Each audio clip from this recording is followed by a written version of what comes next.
Tuan Firdaus, Kota Damansara datang pada hari Selasa, 2 hari yang lepas. Hari ni hari Khamis. 2 hari lepas datang untuk buat motor, tapi malangnya kita punya slot sudah pun penuh. Dengan kekecewaan, baliklah Tuan Firdaus kepada rumahnya Kota Damansara. Datang lagi sekali pada hari Khamis, malang dijadikan cerita. Bunyi motornya makin teruk, performance motornya makin teruk. Apabila kita dah buka, rupanya head dia dah barai, blok dia dah barai, crankshaft dia dah barai, dan benda tu menghabiskan kos sebanyak 3,800 lebih. 3,800 lebih. Korang nilai sendiri, aku masukkan quotation dalam bil.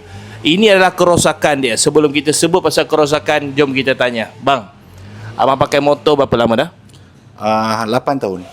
Berapa mileage? 120. Pernah buat apa-apa ke, top set ke, meja servis sebelum ni? Oh, sebelum ni saya tak pernah buat. Saya hanya tukar servis minyak hitam dan biasalah tukar minyak hitam, cek-cek biasa gitu je lah.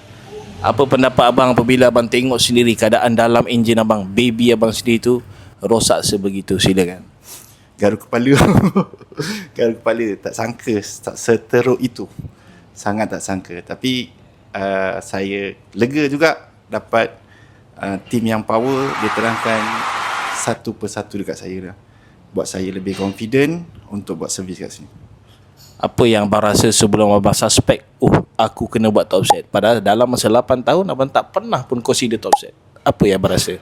Sebenarnya knowledge lah. Knowledge bila saya tengok konten-konten daripada Nick Motorsport, saya sebenarnya belajar juga apa yang dia beritahu, sinten-sinten dia.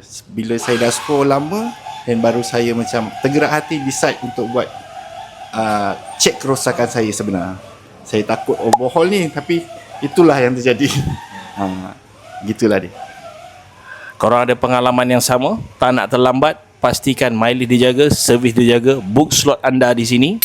Jumpa di sini, pastikan modi jangan datang, yang standard saja. Bye-bye.